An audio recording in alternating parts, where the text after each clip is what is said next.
All right, welcome to today's class on Docusign 201. My name is Leah with Scott Leroy Marketing. In today's class, I'll be taking you through more of the advanced tips in Docusign. So today's class is created for agents who already have a base knowledge on Docusign. Maybe you've already attended the Docusign 101 class or worked in Docusign in the past. Again, I did send out the 30-minute overview of Docusign 101 in the chat, and if you're watching this class recorded, I will put the overview of Docusign 101 in the YouTube description below. So if you have not checked out that class first, again, I would recommend watching the Docusign 101 overview first before these advanced tips, just to really bring this full circle for you. Okay, so the first thing that we're going to do is log into Command. All right, so I'll be working in Command and Docusign. The two platforms do work together to help you manage transactions, and I'll be overviewing that for you. But again, that's heavily explained in the Docusign 101 class. But if you are not already, let's go ahead and log into Command at agent.kw.com. So again, that's agent.kw.com. I like to remember that like it's the agent login for kw.com, right? So it's agent.kw.com. You'll be going here daily as a KW agent, so that's another great thing to bookmark. So let's go ahead and put in our username and password for Command and click sign in. And if you're like me and you have 9 million passwords and it hurts your head trying to remember them, first of all, I feel you, but if you have any trouble logging in here, go ahead and click forgot password to reset that. Okay, your username will be something like your first initial, last name, and a number typically. That is not typically case sensitive, however, your password will be, just a heads up. So the password does require an uppercase letter, lowercase letter, and a number, just in case that helps jog your memory. And you can click sign in.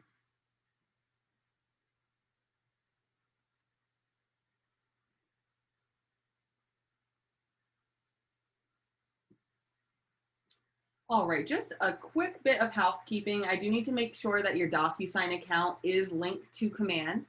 You will need to link Docusign with Command in order to use the two together. So if you could just follow me real quick in your account to ensure that's already done. We'll do that by clicking your name on the top right of Command.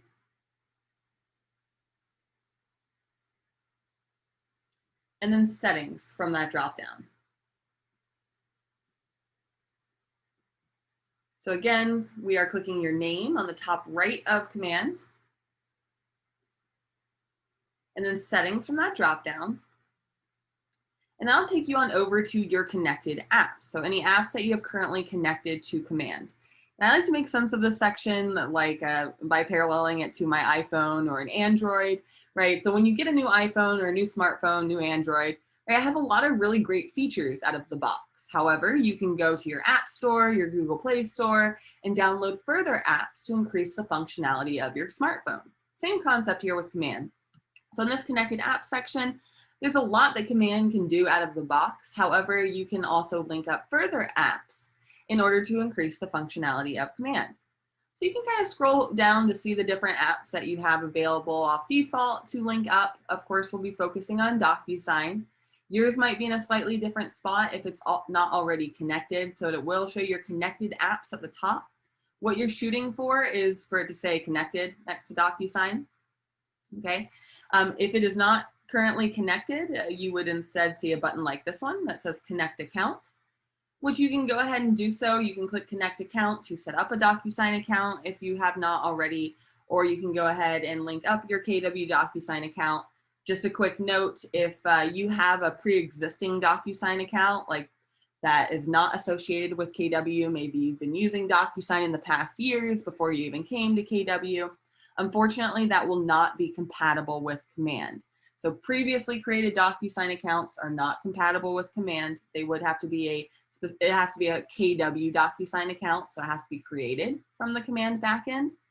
It's a little fickle of a process, so if you have any trouble with it, feel free to shoot us an email. I'm going to put our email in the chat so you guys have it. It's support@scottleroymarketing.com. If you have any trouble linking Docusign to Command, it should be fine for today's class. We won't be working with that too much. However, we can help you do that, no problem. Support@scottleroymarketing.com.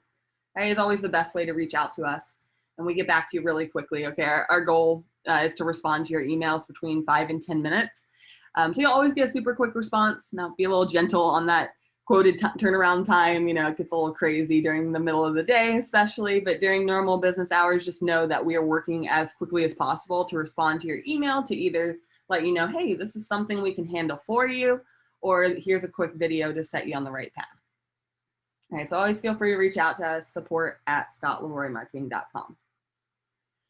All right, so now that we have ensured that Docusign is linked to Command, okay, let's talk a little bit about how we get into Docusign from Command. And I know this is basic, so I won't be showing you the entire process, but I do want to overview it for you guys because it is hugely important. All right, so whenever you are creating a new transaction in Docusign, let me go ahead and share the notes with you guys. I do have notes. Let me go ahead and send that over to you guys. I'm going to put in the chat, I'm going to go ahead and share a folder of notes. So if you don't mind pulling up, I just put a folder, or a link rather, in the Zoom chat. If you pull that up, it should show you a couple documents here. Okay, and what I want to show you on that, so I'll be referencing some of these during class. It'll help out intermittently. Okay. However, I wanted to show you the steps to do a transaction in Command with Docusign. So these notes right here, and again, that's in the folder I just sent you guys in the chat. And if you're watching this recorded, I will put this linked in the YouTube description. However, I'm going to go ahead and pull that up. So steps to do a transaction in Command with Docusign. Okay, and this is heavily what I go over in the Docusign 101 class, taking you guys through all these 9 steps on how to start and manage your transaction in Command with Docusign. And I'll overview those quickly with you guys today since it is so important. But again, this is why I would really recommend the 101 class if you have not taken that already. All right, so I'm going to move that off to the side, but I will be referencing those steps as we go along. All right, so on those steps, anytime you are creating a new transaction in Command, it's really important that you create the opportunity first. Okay, so anytime you need to start a new transaction in Command in Docusign, you always need to come to Command first. Okay, when you're starting a new transaction, we always add our contact to the database first. So your contact would need to be already in your contact database. And you'll want to go ahead and create an opportunity with that contact. All right, so just to overview that for you guys, I'm going to come on down to the Opportunities dashboard. On the left-hand side command menu, you'll see a handshake icon. So again, about halfway down this command menu, we want to click on that handshake icon to take you over to your Opportunities dashboard. And I don't go over this Opportunities dashboard in too much detail in the Docusign 101 class, but we do have an Opportunities class that goes over this in detail. But just to overview that for you guys, this Opportunities dashboard is going to be a terrific visual tool for you guys. So while a lot of programs really only take you from contract to close management, Command actually goes a step further and it helps you manage your transactions all the way from the cultivate stage. So meaning you're just meeting the lead, right? Cultivate phase, like growing the relationship, like this cute little plant icon, all the way to closed. So it will give you a very visual tool. So you can see, okay, I have 3 pipelines here, one for listings, buyers, and leases. And I can see how many transactions I have in each stage as well. And I'll show you. We're going to click create opportunity to create that next transaction. However, this allows me to visually see very clearly, okay, if I have 14 transactions in the cultivate phase, what are some action items I need to do to help move those along, right? So this is growing. I want to go ahead and move them along my pipeline. So the great thing about this opportunity dashboard is you can actually also create checklist items to help keep you on track. So I'm going to show you these items and I'll share different tip videos to help if you guys want to do this as well. But when you're searching for your opportunity and you are trying to move those down the pipeline, just a quick overview to show you guys how cool this is. If you click on one of the opportunity phases, opportunity phases. It will then take you into your pipeline, okay, where you'll see all of your opportunities and their respective opportunity stages. And you'll also see I have checklists added, okay? And these checklists right here, I'll show you where you can go to add them. All right, but these checklists are terrific because it shows me, okay, what action items do I need to do to help move this opportunity or this transaction down my pipeline? Right, so it really helps me stay on track, and not to mention if you're juggling about 6 different transactions at a time or whatever the case may be, it's really hard to separate mentally, okay, what action items do I need to do for each transaction individually? So this will allow you to create checklists here so that you can stay on track with your transaction to help move that down the pipeline. Okay, and just a heads up, if you're wanting to create these checklists, I go over this heavily in the Opportunities 101 class, and I'll share that with you guys. All right, but just to show you where that is in the Edit Stages option on the top right here. So Edit Stages on the top right. I just want to show you guys real quick that that's where you can go ahead and come in and create these checklists. So these do have to be manually added at this time, but you can create checklists for each opportunity phase and stage in order to customize your pipeline and help you move it down your pipeline. Okay, I know that was just a quick overview of what you can do with your opportunity pipeline, but again, I'll be sharing more resources on how you can set that up on your end as well. All right, guys, so now let's talk about creating that new transaction. Okay, so I'm going to go ahead and click on the handshake icon again on the left-hand side. Just go back to my dashboard. Anytime you need to go back to your opportunity dashboard, we can always click on that handshake icon on the left-hand side. And I want to stress this again, anytime that you go to start a transaction in Docusign, okay, you need to first create the opportunity in Command. So you can do that in a couple different ways, but in this case, I'll go ahead and click Create Opportunity on the top right here. To add in the information for the new opportunity. Okay. So I'm just going to touch on the fields that are important for us to continue. Okay. Again, I would recommend watching the Opportunities 101 class or Docusign, and I go over this in detail. However, when creating your new opportunity, the main fields you want to pay attention to is our opportunity type. Okay, so whether that's a listing, buyer, landlord, or tenant. I'll do a buyer transaction for today.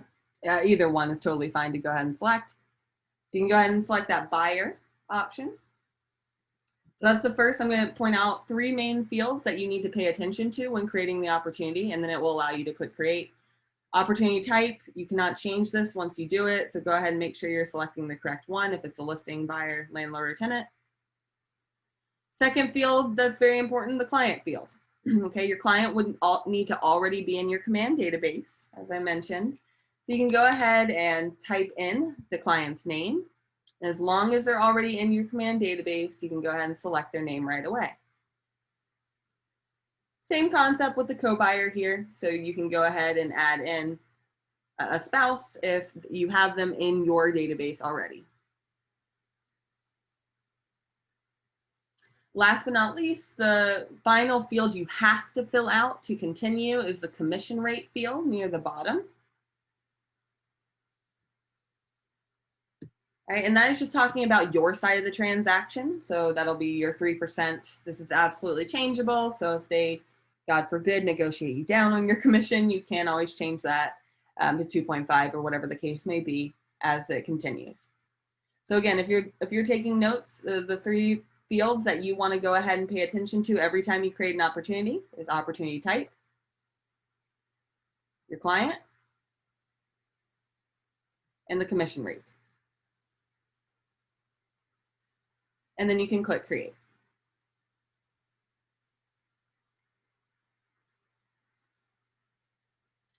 So you can see how once you get comfortable with that process, you can really fly through that. I know that may have been a little quick, but again, you'll want to check out the Docusign overview for just a full description of those items.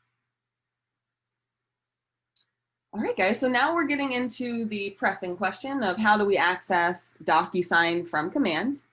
And that will be from the Documents tab of your opportunity.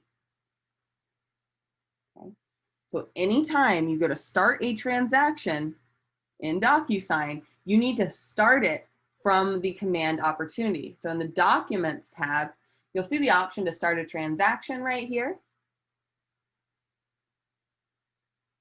And that's what you'll want to go ahead and click to go over to Docusign for that to create your Docusign room. So again, if you are jotting down notes on this, please note that you will always want to start your transaction from your command opportunity by clicking Start a Transaction. All right, and that'll take you to Docusign as long as you have Docusign linked to command.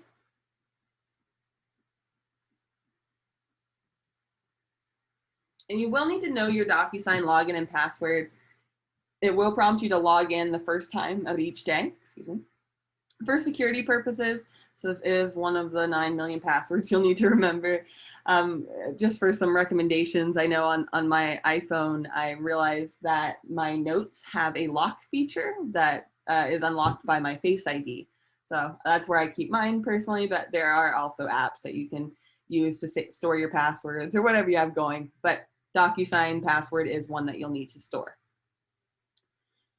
Okay, so once you have started your transaction from command, right? I keep stressing that point that you always need to start your Docusign room by clicking that Start a Transaction button in your command opportunity, like we just did. However, just a heads up, let's say you want to get back to this room moving forward. Now that I already started the Docusign room, you can go to Real Estate. I might recommend writing this down. realestate.docusign.com to log in to the room side of Docusign specifically. So you do not want to log into docusign.com, okay? Because we're using the real estate version specifically. So if you've already created your transaction in Docusign, like we just did, right?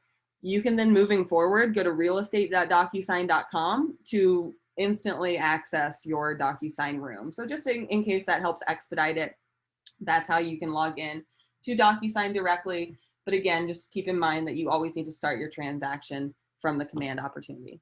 If you guys have any questions on that, of course, let me know. All right, so next thing that we're going to do, okay, is we are going to go ahead and add a form so that I can show you how to actually create templates from these forms. Great question. So Nancy asked a question, what if one contact has several properties? And that's a good question. So you're going to have a separate opportunity or separate transaction per property that your client sells. So for example, if your client is selling their home with you and then buying the next home, that's going to be two different opportunities, two different Docusign rooms, because it's two different transactions, two different properties. So you'll always have a separate opportunity and room for each transaction or property. And Nancy, to add to that, you can always view all of the opportunities that like if you have a contact, especially if he is an investor, you can go to the contact record in your command database and it will show you all opportunities under that one contact. And I'll show you that later. Good question. All right, guys, so what I want to show you now is how to create templates from your board forms. So your forms in Docusign will be fillable, so you can just start typing those in. And what I'm going to show you is how to make templates of those forms. And so you can pre-fill the data in. So let's say there's information that you typically include on a listing agreement. I'm going to show you how you can pre-fill that and then bring in that pre-filled template to use for every transaction moving forward. So in order to create our templates, we're actually going to go over to the My Doc section, okay? But before we do that, I just want to make sure that your forms are in Docusign, okay? Because sometimes you'll need to add your NERDS ID in order to get access to your form. So let's double check. So as for now, you should be in the Documents tab of your Docusign room, and let's check the Add tab on the top right. So let's click on Add on the top right to select the Docusign Forms option. So the Docusign Forms option will always be your fillable forms. So we'll go ahead and click on that. All right, and you may see a pop-up display before the pop-up I'm seeing. So if you're being prompted to put in your NERDS ID to DocuSign, okay, that is required for certain areas depending on what state you're in, and I'll share a tool to let you know. But first, let's see if your forms are in there. So if you're seeing a separate pop-up box that's prompting you to put in your NERDS ID with the Realtor Association, go ahead and click the little blue link on the right-hand side that says skip this step for right now to see if your forms are already in there. So if you're seeing your forms, so right here, I am seeing my forms already in here. On the left-hand side, I do have my folders of my forms, which my office staff has created for me. Okay, currently, only office staff is able to create form folders for their agents. Right, so currently, there's not a way for you guys as agents to create groups. However, I'm hoping that may come soon with KW's new updates. But for now, you can go ahead and select any of the folders on the left-hand side or your libraries on the bottom here. And you can select any form that you'd like and click Add Selected. Okay, just in general, this is how you get your forms added to your DocuSign room. This will always be the first step typically so that you can add your forms to your DocuSign room to start editing those. All right, so again, you can click the checkbox to the left of any of the form names and click Add Selected to pull those in. Now, if you're not seeing your forms in here, you most likely need to add your NERDS ID into the DocuSign preferences. Okay. So if you are not seeing your forms in DocuSign, where we need to go to add in your DocuSign preferences, and where we want to add our NERDS ID. And if you are seeing your forms, by the way, if you could just hold tight for a second. Okay. If you are not seeing your forms, we probably need to add in your NERDS ID. Okay, so again, if you do not see forms or it says no access next to your forms, if you can follow me real quick by clicking your headshot on the top right and click preferences from that drop down.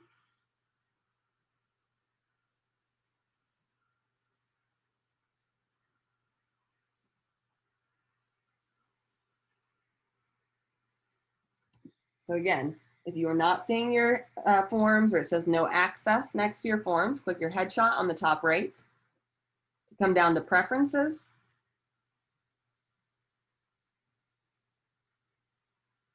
Then on the left-hand side, we'll select integrations.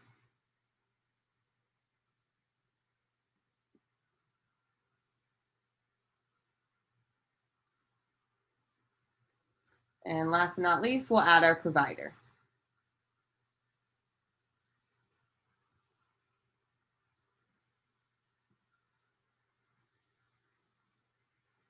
Right, so when you're adding your provider, and again, we only want to do this if you're not seeing your forms, okay?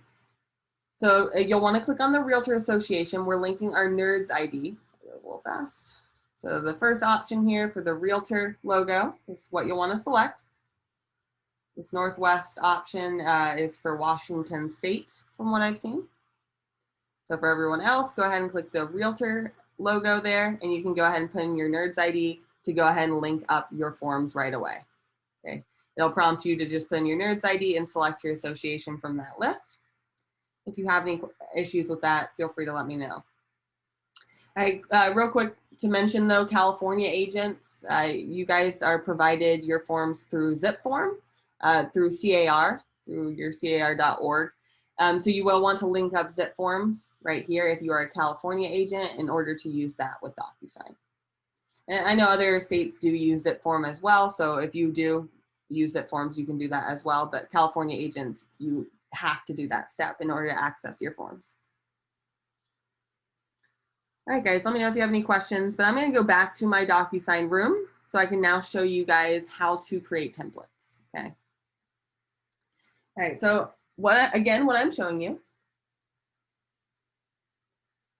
Good question, Melissa. If you are licensed in more than one state, typically putting in your NERDS ID would, as long as your NERDS ID is associated to both memberships, which usually NAR does automatically for you.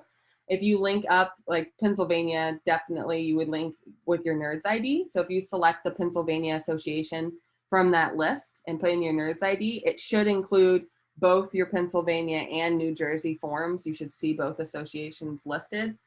If you have any questions on that or it gives you any issues, shoot me an email. I'd be happy to help you with it. support@scottleroymarketing.com, and you can put my name in the subject, which is Leah. I'll put this in the chat just if you guys need me. I am the Docusign specialist here, so I'm more than happy to take a look at your accounts specifically. All right, guys. Good question. Okay, so now again, what I'm going to show you after that little detour is how to create templates from those forms to pre-fill data to help expedite your process. So in future transactions, you can pull in that pre-filled document into your DocuSign room to help speed things along.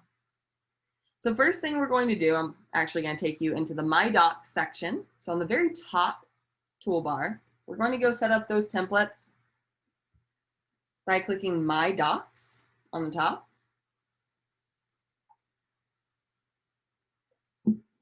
Just a heads up, in this My Docs section, the main thing that we'll be doing is creating form templates. To actually access your forms, you'll always need to bring those forms into your DocuSign room. Just a heads up, in order to edit forms or print them off, you always need to bring the forms into your DocuSign room, okay? So when you're in the My Docs section, the main thing we'll be doing here is creating those form templates. And this is a newer feature, I want to say in the last 2 months here, 3 months. All the days are really merging together. But this is a fairly new feature, one that I'm very excited about. So again, we're in My Docs on the top white toolbar, and then Form Templates in the toolbar under that. And we're going to click Create Form Template.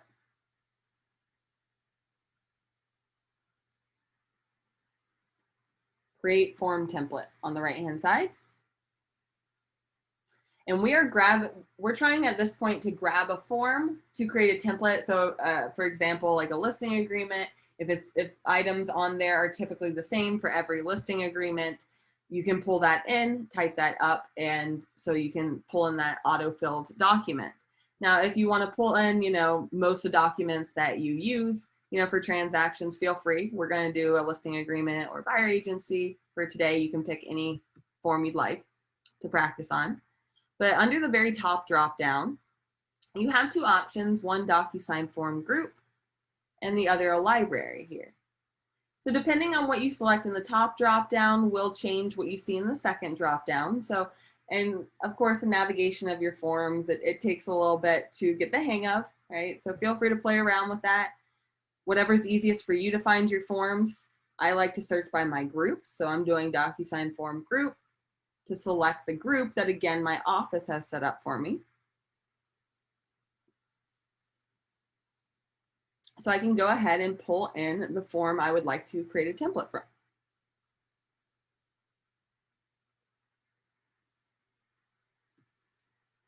So to the left of the form name, whatever form you would like to create a template for, go ahead and select that and click Use.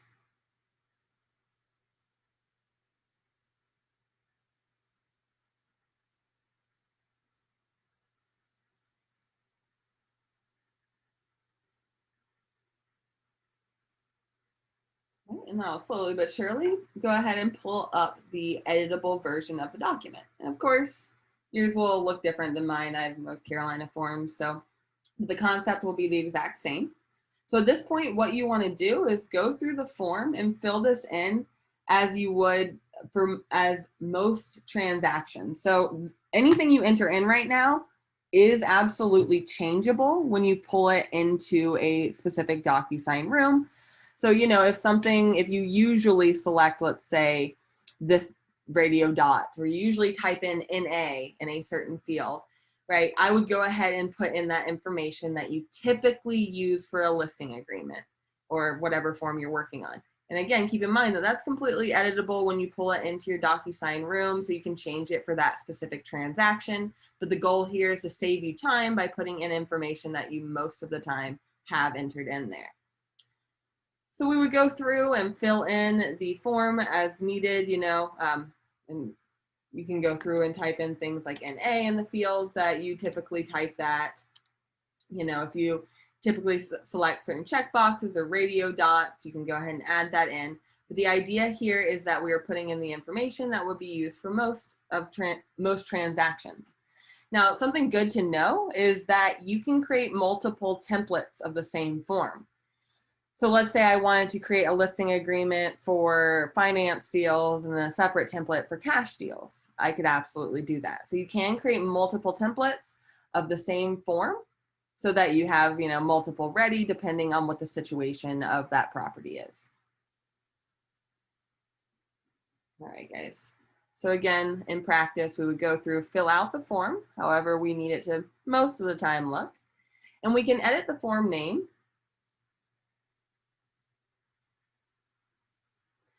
You can set the form name by clicking the pencil icon on the top left,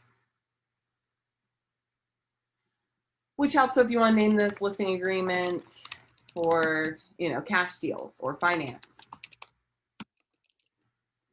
You can go ahead and name that on the top left. And of course, I know that wasn't quite enough time to actually go through and fill out the template. So, please jot down notes on how we got here, and I'll overview that as well so you can come back and edit these templates and complete them. So again, we're changing the name on the top left and clicking the check mark to the right to save it.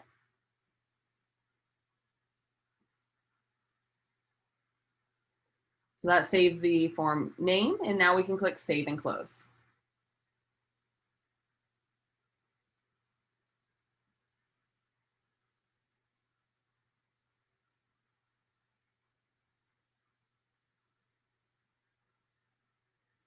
All right, so that'll add that to your templates. And now I'm going to show you how you can actually apply that template to a Docusign room. Now, if you're taking notes and want to jot down how you got here so that you can edit these further, right? Because you can see right here, you can edit, copy, and delete these as well. So the copy feature is especially helpful if you are creating multiple versions of the same template, like one for cash deals, one for finance deals, or whatever the case may be. So you can actually copy a template to change it slightly and rename that. Okay, but again, how I got here is from realestate.docusign.com. We just clicked on My Docs on the top, and then Form Templates.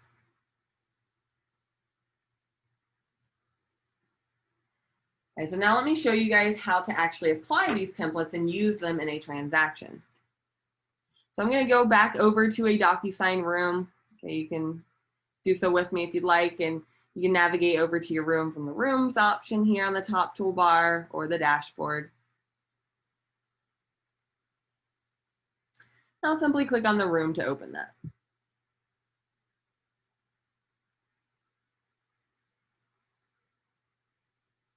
So let's go ahead and open up our room and go to the Documents tab of your Docusign room.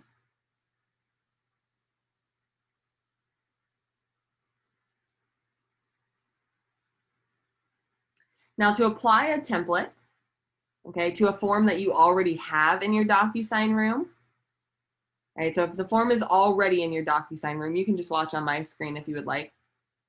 So for example, this is the blank version of the form that I add to my Docusign room. So let's say I would like to apply that template that we just created. I can right click on the form if it's already in my Docusign room. If it's not already in your room, no worries. I'll show you how you can add the template right away. But if it's already in your Docusign room, we'll right click and then you'll see the Apply Form Template option. And you'll only have this option if you've created a template from that specific form. Like I don't have a template for this form, for example, so that I don't have that option. But since I do have a template for this specific form, I can apply form template and it will allow me to click to apply that. Okay, so now that would pull in all the data that I had on that template onto the form. So I can open that up and just edit anything further. Now, let me show you real quick though, how to apply these templates right out the gate. So I have the templates in there. I'm creating a new Docusign room and I need to add in that template. Okay, the quickest way to do that is same process here, right, for adding our form. So we'll click on Add on the top right and select Docusign Forms from that drop down again. So exactly the steps that we just took. Click on Add on the top right, Docusign Forms. All right, so the main thing to know when adding templates, so when you go to add in a form that has a template, okay, so for example, this is the listing agreement. And so since I have templates created for that, it gives me this drop down on the far right. So you'll only see this drop down display under template if that's a form that you have a template created. So for example, this one, I do not have templates created. Yes, this is a live class. And then on the top here though, we'll want to go ahead. So you'll see that since this is a template, we want to go ahead and change none to the actual template that we just created. So again, that drop down will only display if the form you are selecting has a template. So you can select that and click add selected to add that template right out the gate. So again, two options for you. You can add templates right out the gate from Docusign Forms, or you can also right click on the form to apply the form template once it's already in your room. So there's two ways to go about adding that. That's a huge time saver for you guys in order to expedite the process. Half filling in your forms is a huge time saver. All right, guys, so next thing I want to show you guys is how we make edits to a PDF. And as I go along, this will also explain how to work with signed forms in Docusign and PDFs. Okay. So if you are working with a PDF, so let's say that the agent on the other side sent you a PDF version of the form. So let's say in your email, you got a PDF of the form and you now need to add it to your Docusign room in order to send to your clients for signatures. Okay. So again, in this imaginary situation, the agent on the other side emailed you a copy, let's say, of the offer signed by their clients. It's a PDF. Okay. Now we need to add that to our Docusign account so that we can edit it and send it to your clients for electronic signatures. That's what I'll be showing you next. So in order to add PDFs to your Docusign room, we'll click on Add on the top right. And so this Docusign Forms option, right, where we've been going this whole time, those will give you access to your interactive forms. So I want you to pay attention to that blue icon here that says Forms. It's the same icon as you'll see on all these forms here. That does indicate that is a fillable form. But to edit PDFs, we'll instead want to click Computer. Yeah, Michelle, I'll be showing how to send multiple documents for signatures as we go along, and I'll show you how you can resend for signatures if they don't sign. So if you can hold tight to your questions, I will be answering those. All right, so on the top right, again, we'll click on Add and click on Computer. All right, and that will browse your computer. So in this point in the transaction, right, let's say you have a PDF, right, that you were emailed from the agent on the other side. You saved it to your computer, and now we can double click on that. You know, I'm searching my files here to pull that in right away.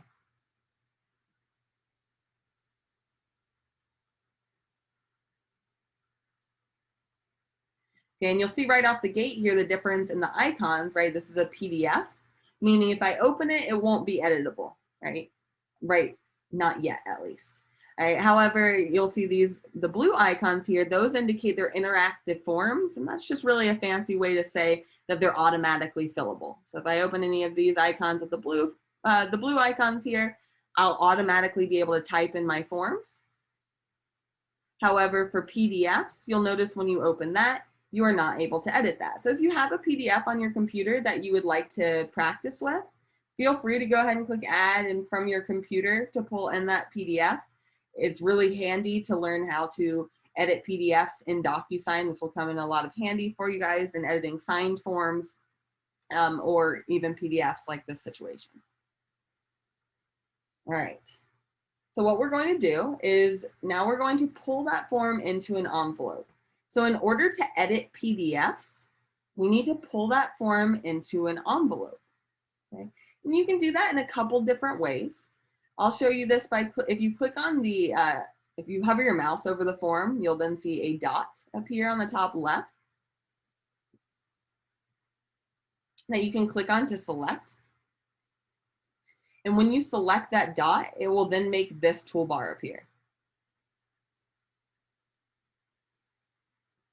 So again, you'll notice if I take the dot away, it makes that toolbar disappear. If you select any of these dots, and you can click select all on the top right as well, that will make this bulk action toolbar display right away. Now, in order to get items signed in Docusign, as you guys know from the Docusign 101 class, is we need to create an envelope in order to send that for electronic signatures. In the case of a PDF, you need to pull the PDF into an envelope first in order to edit that. Okay. So again, just to overview that, any of the interactive forms, like with the blue icon, you would edit those in the Documents tab. Okay. Just by clicking to open those, you'll notice that it's automatically fillable. Okay. So any of them with that blue icon, when I open the form, you'll see that it's automatically fillable. So I can edit them all from here. Whereas a PDF will not be editable until we pull that into our envelope. And I'll show you that, so it'll make a lot more sense in just a second here.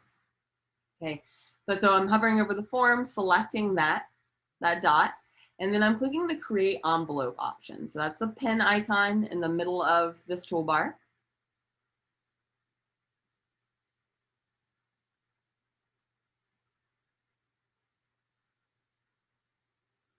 And I'll see that the document has been pulled into the envelope. And if you're newer to DocuSign, okay, and envelopes are probably a newer term for you.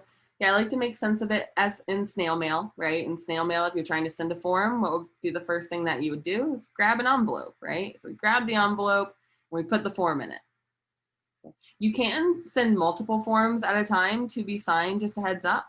So if you do need to send more than one form at a time to be signed, you can select further forms by clicking Room Docs right here to pull in any of the other forms that you have in your DocuSign room.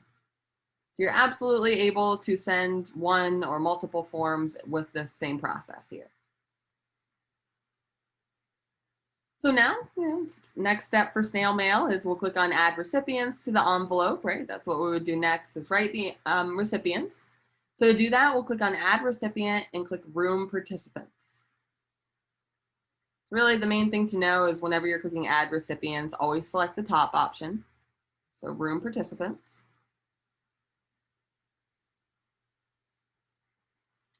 To go ahead and select your clients from this list. Now my clients are already displaying on this list because I created my transaction from Command First.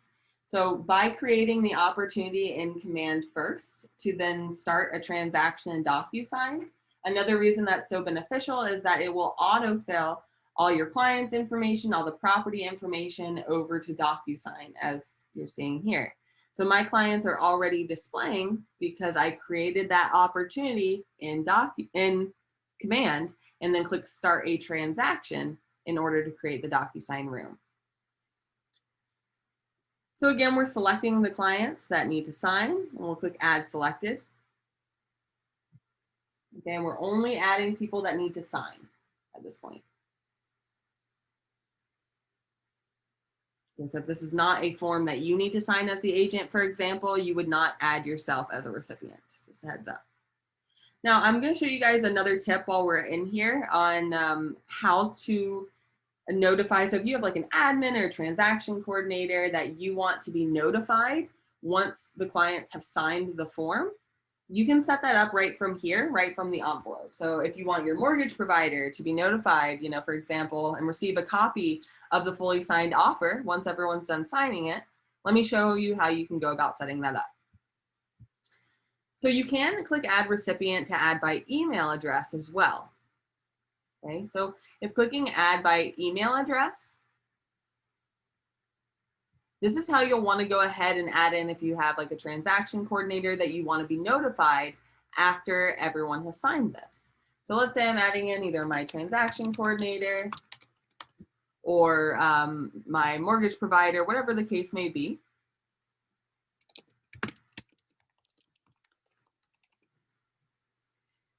Okay, and this is where things really get exciting, right? And this is a feature that Dotloop didn't have, so this is a very cool feature in my mind. You'll notice the ones on the left-hand side of each of the clients' names.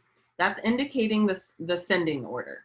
So to make sense of that, if I were to change let's say the last person, my transaction coordinator, to a 2, okay? And in this case, right, I don't need her to sign, I just want her to receive a copy.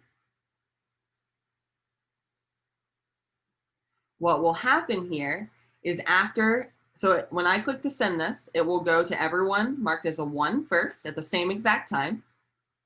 Then only once everyone marked as a 1 has completed their action, which is needs to sign, only at that time will the person marked as a 2 receive a copy of the form.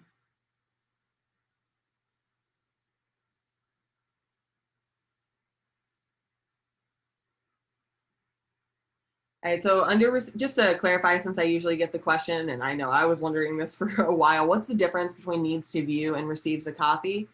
Just a heads up, the needs to view does require them to view the form in order for the signed copy to come back to your DocuSign room. So typically you'll instead want to click receives a copy. Okay, and I'll go over that in a little more detail, talking about signed forms and how they come back to your room. But receives a copy, right? And set as a 2, again, that would allow your transaction coordinator or the mortgage provider to automatically receive a copy of the fully signed form after everyone marked with a 1 has completed their signing action. So pretty cool feature here. And I'll go ahead and click on next on the top right.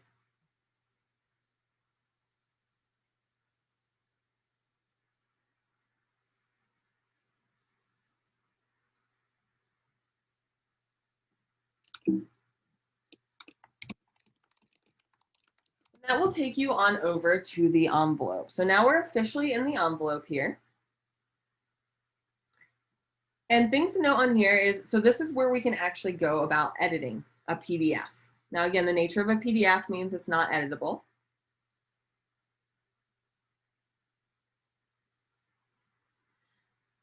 However, if you scroll down, you'll notice also the initial and signature boxes are not all automatically added. So if you are working with an interactive form, remember the interactive form is just a fancy word for those forms that are automatically fillable when I pull them up, right, with that blue icon. If you're working with one of those interactive forms, they will automatically have the initial fields and signature fields added to the form when you pull it into the envelope. So this is not something that you would need to add for interactive forms, right, those fillable forms. However, since this is a PDF, it would require you to do all of the editing manually. So in this imaginary transaction, you know, at this point, let's say the agent on the other side again sent me this PDF signed by their clients.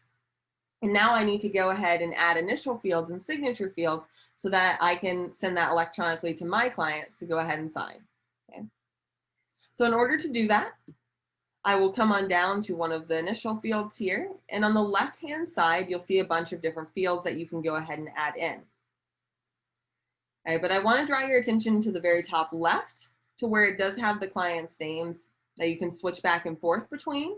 This is really important because you'll notice if you change the drop down on the top left, it does change the corresponding color for all of these fields. Okay, so when you're adding in initial boxes, for example, what you'll want to do is go ahead and click on the initial option on the left-hand side, line your mouse up where you need to drop it, and click to drop it. But now I would need to do the same thing for the other client, right? However, I would need to switch over to their name first to add that initial box. Okay, but I think I have a fancy way to expedite this for you guys too. All right, so now that I've added the initial boxes, again, the colors are important for you guys to see because it notes that both of your clients can respectively sign those fields. Now, this is a 13-page document. If I need to add these fields manually to the bottom of every page, right, you absolutely can from the left-hand side. However, you can also copy and paste these from what I've seen. We'll try it out. I've only done it a couple times, but it's such a huge time saver. So how you do it is I'm going to click and hold my mouse, and you can see that it draws like a box around it. If you click and drag around it, let's see if this works before. Yes, it works. Okay, I'll explain it now. All right, so what I'm doing is I'm clicking to drag and holding, and you'll notice it selects both of them when I do so. right? You can see it's outlined now. Now, depending on what kind of computer you have, if you have a PC, go ahead and click Control-C to copy those. Or if you have a Mac, you'll do Command-C. So Control-C if you have a PC, it's just copy. It's a shortcut for copy. Command-C if you have a Mac. So now I can go down, I can scroll down to the next page where I need to add those. And I can do either Control-V if you have a PC, or Command-V if you have, come on, it works, just here. Let's see if I have to move it down. Let me try one more time. So Command-C, and we'll copy those. Let me see if I can move those down though. So coming on down here, I'll click. There we go. That's what I forgot. So before you click to paste it, sorry guys, before you click to paste it, actually click on the section of the form that you want to go ahead and drop those fields on, and I'll show you on the next one. There they were.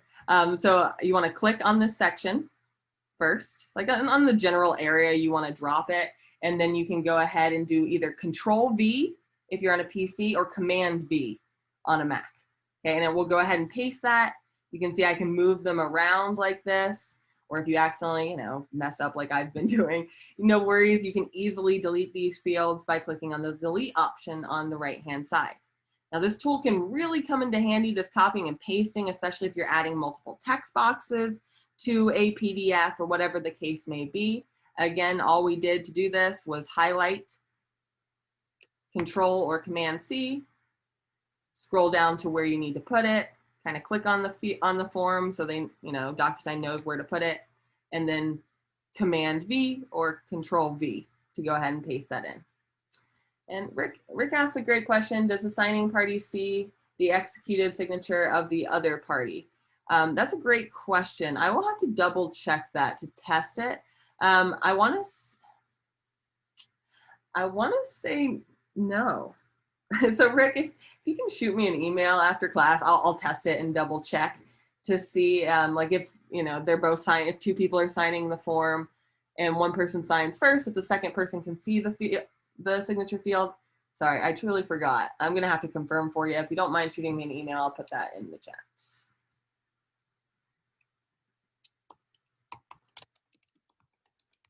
I want to say that they cannot see the other person's signature, but I'll double check for you. I just put my email address and attention Leah, if you could put that in the subject, I'll double check that and respond right after class. Michelle, for your question, I'm not totally sure what you're asking. If you can shoot me an email, I can work with you to help further on that. All right, guys, so again, about editing PDFs, you can absolutely add further fields. Something you need to know about signature fields. So if you can come on down to a signature field, I'll go ahead and show you how those work slightly different than initial fields. So for signature fields, same exact concept, and feel free to watch on my screen here. But for signature fields on the left-hand side, you can go ahead and add in the signature field with the same concept here, but what you need to know, I'm on the wrong page, is that the signature fields do not add the date automatically, okay? And typically for compliance, you do need the date to be there for signatures.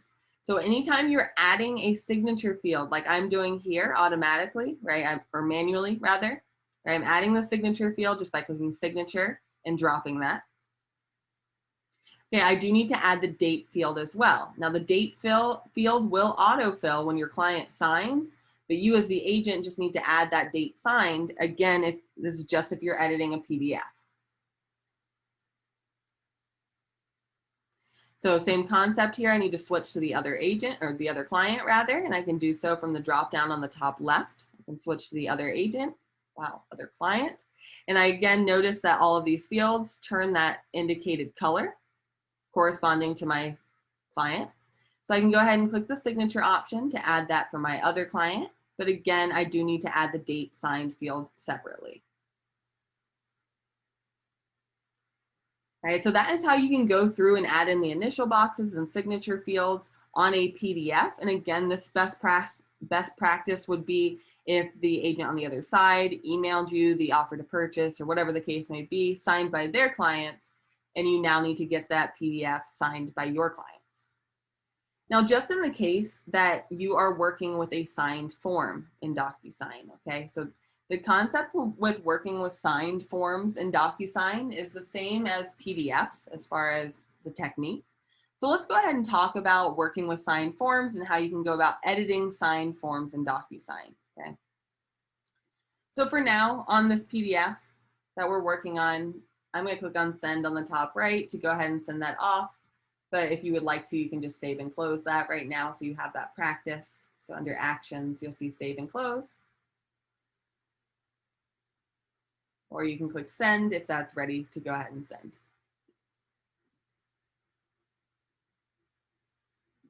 Okay, so I want to show you guys and talk a little bit about how signed forms work in Docusign, because that is different than how it worked in .loop.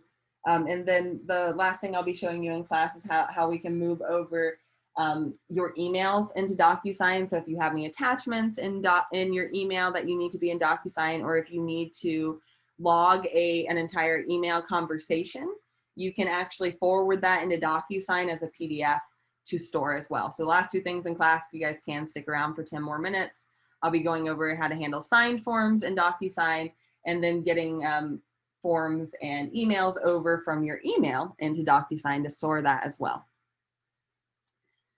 All right, so first things first, I'm going to go over to another room to access my signed forms. So if you have signed forms in Docusign, feel free to navigate there. You can just watch on my screen.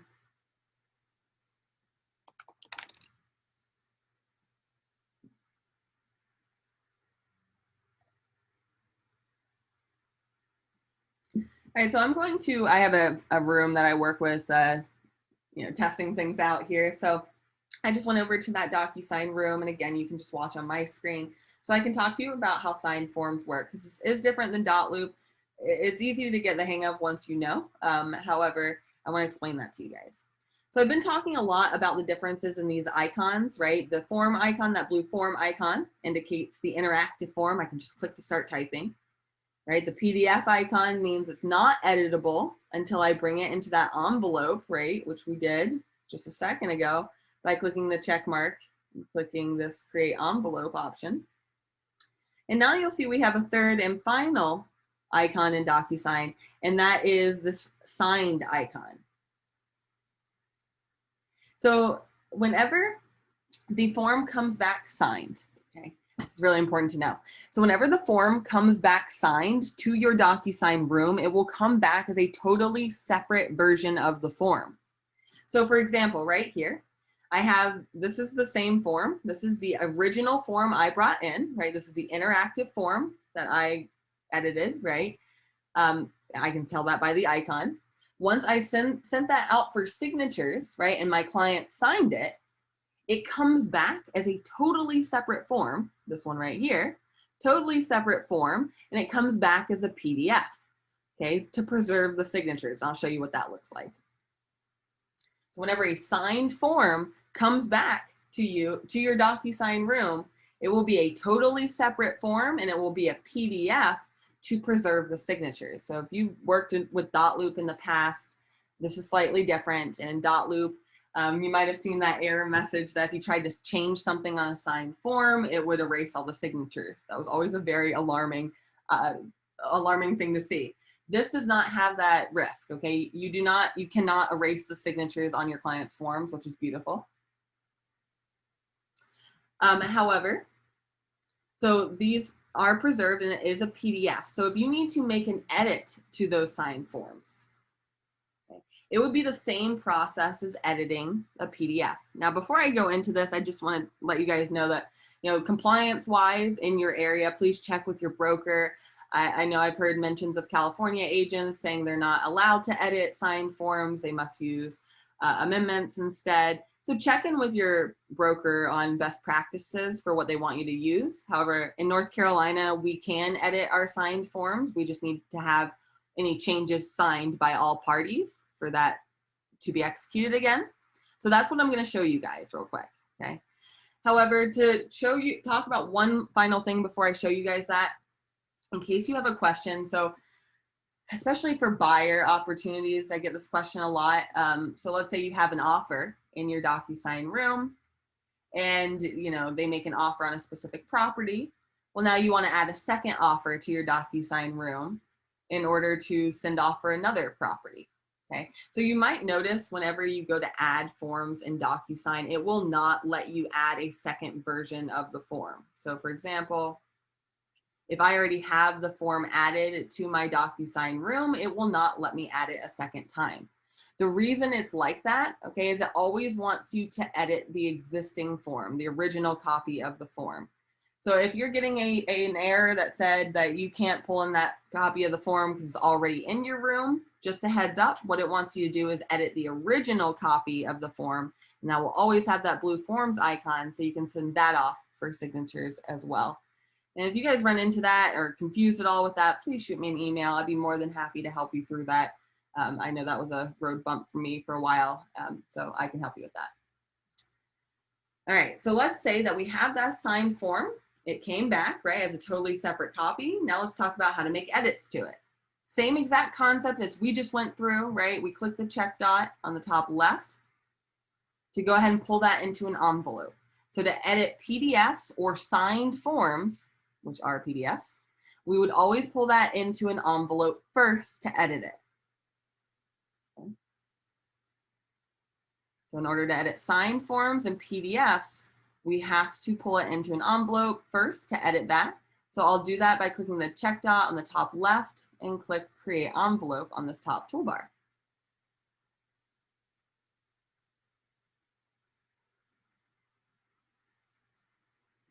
You guys should be, right, this is kind of like deja vu, right? We just did this very similar. So we're adding the envelope. I have that signed form in here. I'm adding the recipients, right? Because anytime I make changes to a signed form, I will need to go ahead and send that off for signatures to keep those changes. Okay, so I'll go ahead and add in my clients, let's say. So I just clicked on add recipient, room participants. These are the same steps that we just did for the PDF, but just to overview that real quick. Add recipient, room participants, and then you can simply click on the check boxes to pull in those clients.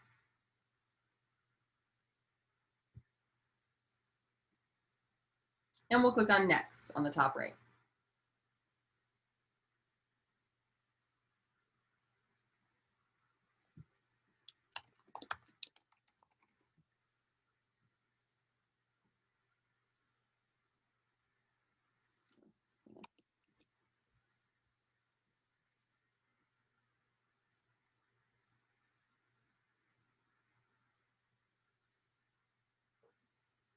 So I now have the document in my envelope, right? And I can see the signatures on here as well.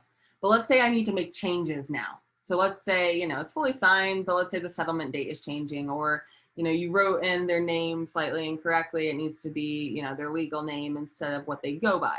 Okay, whatever the case may be. You can go ahead and edit these by clicking on, so this is a newer feature as well in DocuSign. On the very far left toolbar, so the gray toolbar, you'll see a pencil icon near the bottom. And these are your agent fields, right? So as I was talking about, and you can stick right here, but just let me show you the difference. As I was talking about in the normal standard fields, right, how these correspond to a specific client, right? And you'll notice that by it being colored a certain way, right? So if you add a text box colored as your client, it will force them to fill that in. Okay, so if it's a text field that you want your client to fill in, great. Just make sure you're adding it with their color, right? So blue is assigned to this client.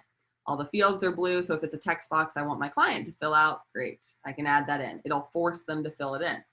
However, let's just say it's a field that I need to add in as the agent, right?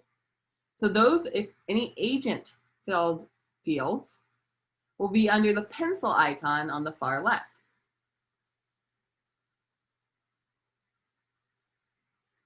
That will give you the option here for agent fields. So particularly here, I would use the line tool to go ahead and cross out the incorrect information. So I'm clicking line. I can line my mouse up and click to drop on either side of the incorrect information.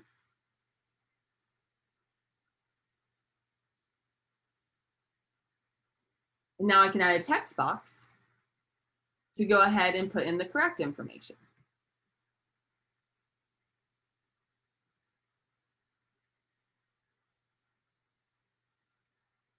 So since it's gray, I know that is only assigned to me as the agent. Okay, it will not make my client fill that out, so I can go ahead and put in the correct name.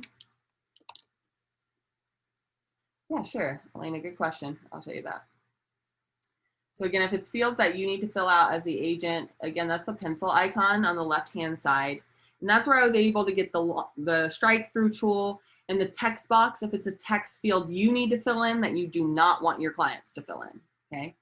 So now that I've added those two fields, I'm gonna go over, so in this defaults here, but on the very top left on this gray toolbar, the very top option is the standard fields. And this is where you'll spend most of your time. And these are all the fields that are specific to your client.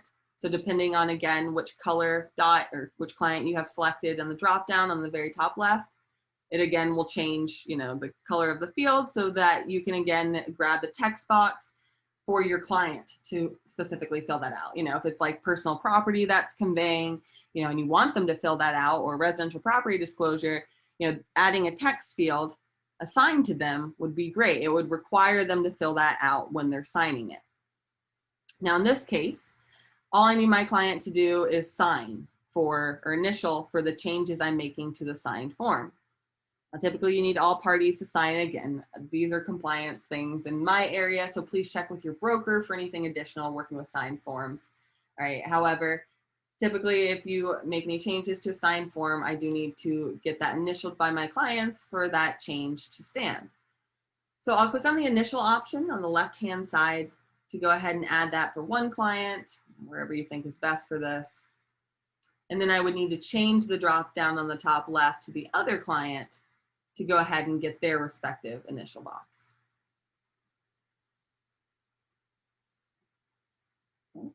That's it. And then you can go ahead and click send.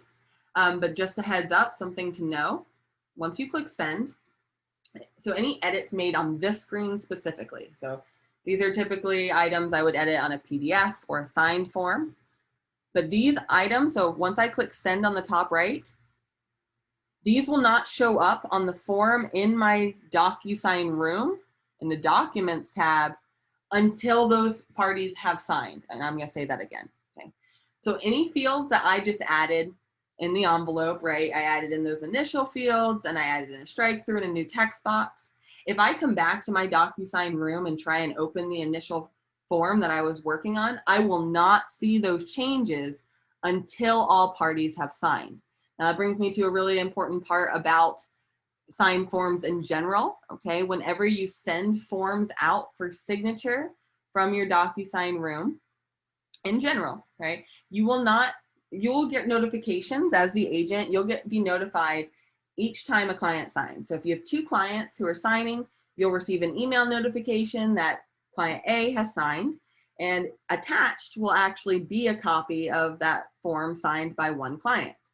However, you will not see the signed form in your DocuSign room until all parties have signed, okay? So again, you'll receive notifications in your email that, client A has signed, but until client A and B have signed, all parties have signed, at that point, the signed copy will come into your DocuSign room. So, let's say one party is like, oh, I can't find the form, or I don't know, where that went. You can resend the form to just the party that has not signed yet. Okay, so again, if one party hasn't signed, that will prevent the fully signed form from coming over. So if you need to resend the form to only the party that hasn't signed yet, this is how you do it. So what you would do is actually come to the envelopes tab.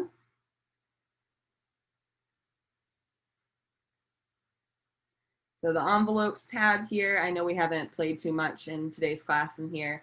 All right, but the envelopes tab will show you every time that one form or group of forms was sent out for signatures, right? And I practice in this room, so I have a bunch of them. However, so anytime you send out one form or a group of forms, you'll see an envelope for that here. And you'll see the date that it was sent and so forth. So to resend to just the party who is holding up the process and hasn't signed yet, what you would do is click on that envelope. And that's where you'll see the resend option. And again, that will only resend it to the party who has not signed yet. So if they've signed, they won't get it again, which I think is nice and less confusing. It will only send to the party that needs to sign. So it'll be at the top of their inbox. You can let them know and they can go in and sign that. And that's when you'll receive the signed copy. Yes, Lisa's question is, can you set the text box up in Docusign so it's not covering your verbiage? Yeah, the text boxes, sorry, I should have showed you, are resizable. If you click on a text box, then you'll see there's dots on all the different corners, and you can actually click on those dots to expand or make it smaller, the text box. You can click to kind of move it around. I know it's a little fickle and takes a little working with, but yes, you can, Lisa, and if you have any questions on that, please shoot me an email and I can always help you with that directly as well. Okay, last thing, 5 more minutes if you guys have it. If not, you know, this is recorded. You can always watch the remaining part after class. I just want to show you real quick a really cool feature in Docusign on how to email over items from your email inbox to your Docusign room. And also this same tool will allow you to store, you know, if you have an email thread with a client that you want stored as a PDF in your Docusign room, this is where all your files are. That's a great thing to keep on file, right? If there's any discrepancies or anything, right? You always have, you know, your conversation back and forth from your emails all in Docusign. Elena, you can change the font size if you are editing the text field in the envelope specifically. Here, I can show you. I can show you guys both your questions, actually, now that I think of it. So for the questions on editing text boxes,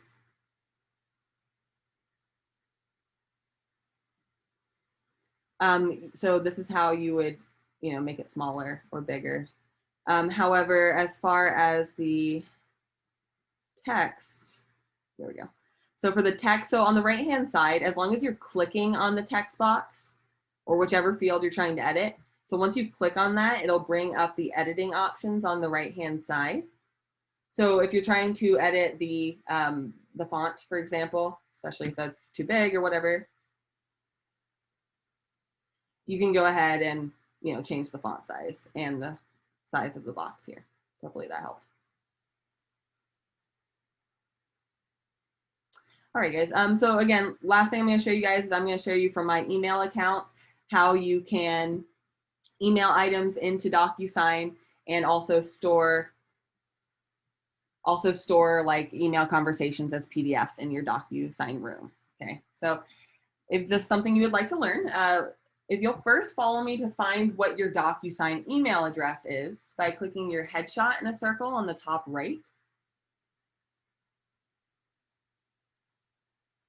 Yeah, sure. So what I'm showing you guys is I'm going to show you how you can forward your forms into Docusign, 1, but 2, I'm also going to show you how if you have an email conversation with a client, so an email thread that you want to store in Docusign, I'm going to show you how you can forward that thread to Docusign and it will save it as a PDF in your Docusign room, which is really helpful so that you have everything in one spot. If there's any discrepancies about what was said or anything, you can always reference back that email thread or those conversations right from Docusign.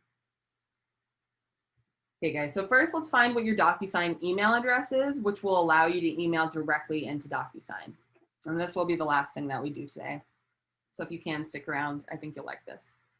So we can click on our headshot in a circle or initials in a circle on the top right. And we'll go to Preferences.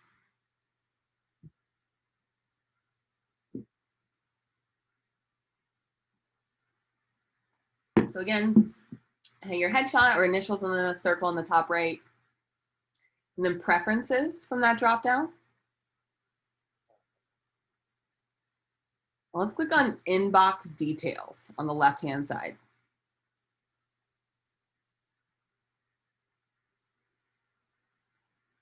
So again, Preferences from the drop-down, and then Inbox Details on the left-hand side. And it probably has kind of a crazy email address. I know mine was a little crazy. So if you'd like to change this, you can change the beginning part. So if you would rather, it be something that you can remember, you can go ahead and change it. It will keep this end part, just a heads up. But if you want to change that to your first name dot last name without any numbers, and click Save Changes.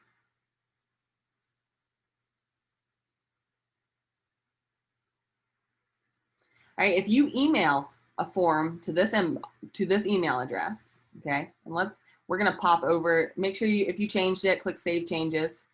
And let's go on over to your inbox on the very top. And that's where you'll see that email address. So if you'd like to copy and paste it, feel free. Okay, but that email address is something that would be great to save in your address book, in your email account, and I'll show you why. Okay, so if you just shoot an email with an attachment to this email address, it will come directly to your inbox here. So again, what I'm saying is, and I'll show you how that works. So I'm gonna switch over to my email here, okay? So let's say the agent on the other side sent me an offer, right? And I wanna go ahead and get that into my Docusign account. I can do so by forwarding this email to my Docusign email address. Okay, so I'm in Gmail, so I'm using my KW email. So if you are in your email, you can go ahead and forward that. So however you typically forward your emails. And you can go ahead and paste in that Docusign email address. Okay, so that's where if it's in your address book, it makes your life a little easier.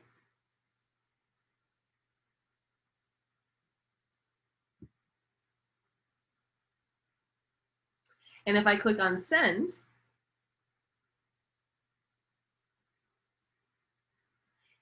it usually takes like 30 seconds or so. But then once I click send, it will put this attachment in my inbox in Docusign. It'll ignore any verbiage in the actual email and only forward the attachment into my inbox here. So this is really helpful if you are on the go, especially, and you get an email with that, you can quickly forward the attachment to your inbox, right to this email. So that's waiting for you in Docusign.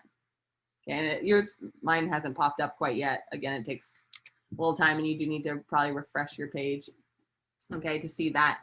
However, once it's come into your inbox here, you can move that into a specific room. So if you would like this form here to be into your, in your room, a specific room, which you typically would, you can simply click on the dot on the top left, same concept here. And that's when that bulk toolbar shows up so that you can go ahead and either move the form or copy that over. So if I click on move, for example, it'll give me the option to move that over to my active rooms.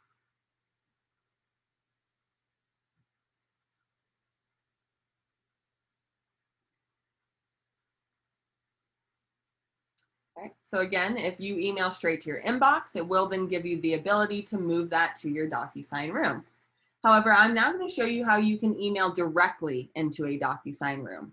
And this will also show you how to send an email thread to your Docusign room. And so, yeah, you can see it popped up there. I did have to refresh, just a heads up. So if you're not seeing the form you emailed over quite yet, first of all, refresh your page. So that's the icon that looks like a circle on the top left, and that will pop up. And before I show you this next part about how to email directly into a Docusign room, Kareem, you asked a great question. I just want to share with you guys, I know I sent out this folder near the beginning of class. I'm going to send that out again. Should work for you guys. All of the Docusign tip videos are right here. So the Docusign links, just a heads up. I know I talked to you a little bit about the steps to do a transaction command. The Docusign links here, if you click on that option in the folder, that will show you all the tip videos that I consolidate for Docusign, including the emailing into Docusign, which I have right here. So if you want to watch this tip video after as well, these are typically all 10-minute tip videos that will walk you through just, additional items that you need to know with Docusign. So again, in that drive, it's just the Docusign links. And that'll take you, and the great thing about these resources is this is on a live Google Doc. So as I create more training videos, I always add it here. Yes, and I'll be adding the Docusign 201 video from today on this list as well. Okay, and I'll also be on our YouTube channel, which is youtube.com/ScottLeroy Marketing. It'll be the very top option. Okay, so I just want to let you guys know I do have that recorded for you on that little sheet there. Oh, I'm so glad to hear it. Thank you so much, Kareem. Made my day. Okay, last thing I'm going to show you guys. I promise I'll let you go. I'm sorry. Thank you for sticking around. Appreciate it, guys. So I'm going to show you guys now how we can email in to your Docusign room. Okay, and if again you need to see your Docusign email address, that is at the top of your inbox here.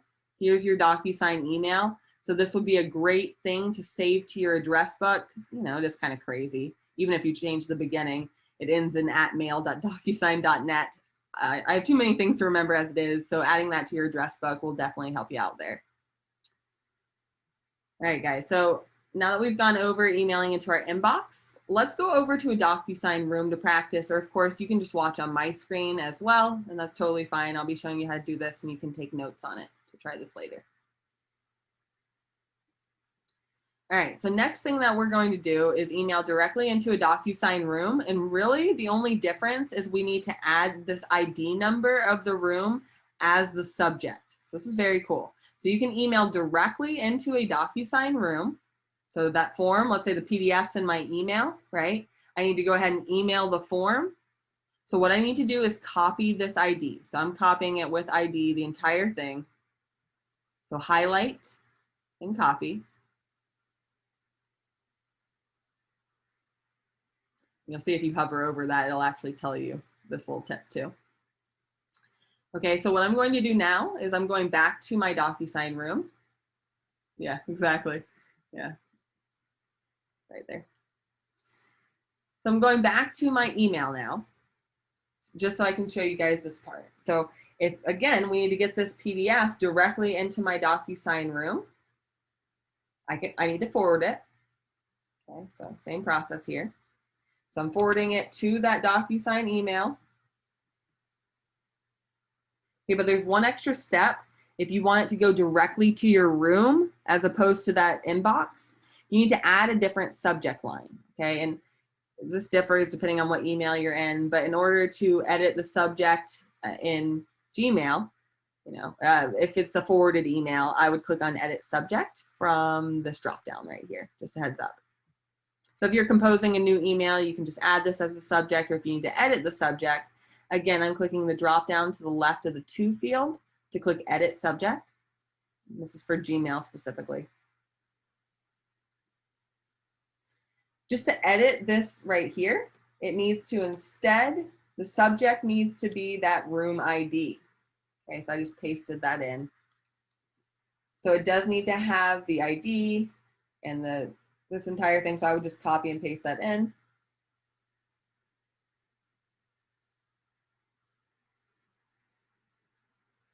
And now, again, with this strategy here, it will ignore everything in the body of the email and just include the PDF. So when I click send,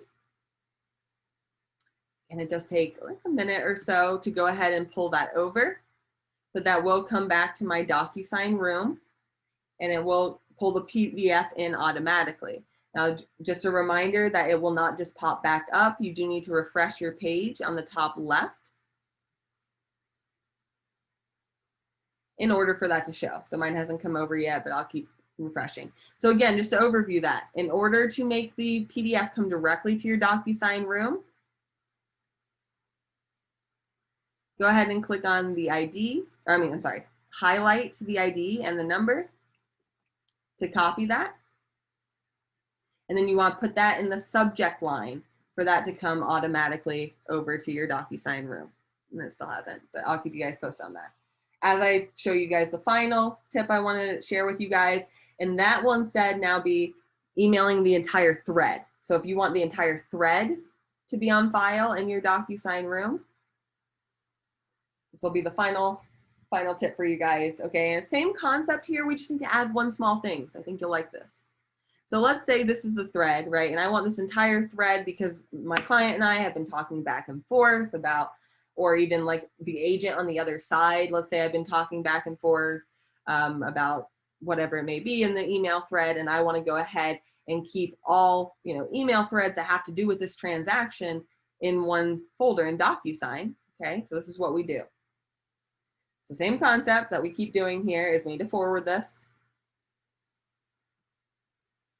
We need to edit the subject again. We're just going to change something in the subject slightly. I would recommend writing this down. So we're editing the subject. So what you need to do for the subject is hashtag PDF and then the room ID. So the room ID, I'm going to grab that real quick.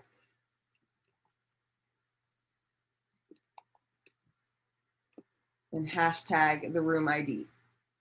So again, if you want it to forward the entire thread, turning the actual email thread into a PDF to store, hashtag PDF,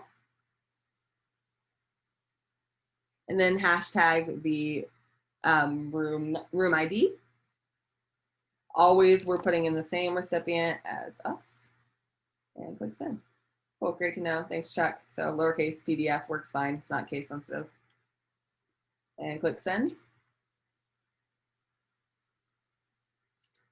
And that will pull that into your Docusign room here. Again, as you guys are seeing it, it does take, you know, a minute or two to pull in. Like this now, finally, the emailed version of the offer just pulled in. So I can see that right here. Then another couple minutes, I'll see the PDF version of the thread. So I should be able to show you guys that as I'm wrapping up here. But that is how you would go ahead and email into Docusign. You can email PDFs, you can email entire threads of your emails to store in Docusign. So, and again, that tip video, so I have a 10-minute tip of this as well, and that is in the folder I sent out during class on the Docusign links. Again, that will show you just extra 10-minute tip videos, reiterating what I said in class so you can follow along as you actually do the items. So again, I'll send this out in the chat and link it in the YouTube description. But if you guys have any questions, please do not hesitate to reach out to me. Of course, this is a lot of information being the advanced Docusign class, but I'm happy to take a look at your account specifically. So again, shoot me an email if you need me, support@scottleroymarketing.com. And attention, my name, which is Leah in the subject, and that'll come directly to me. I'm the Docusign specialist. I'm happy to take a look at your account. And thank you, Elena, for the kind words. I really appreciate that. I'm just gonna see one more time if that's come in already, so I can show you. There we go. All right, so just to show you, it did come in. That PDF version of the email thread is right here. So I can see that's a message from my client. And if I click on that, it will show me, of course, this wasn't a very exciting email thread to do it with, but in theory, right, your thread would be a few emails here and it would store it all in here as a PDF, which is extremely cool. Yeah, no problem, guys. Please let me know if you have any questions at all. Yes, the tips are included in Google Drive. It's all on that sheet. Let me share just directly this sheet real quick with you guys to make it easier for you. So I'll share out in the YouTube, or I'm sorry, in the Zoom chat, this link directly so you have all the tip videos. I'm going to go ahead and cut off the recording, but if you have any questions, please shoot that over. I'm happy to help. All right, guys, have a great day.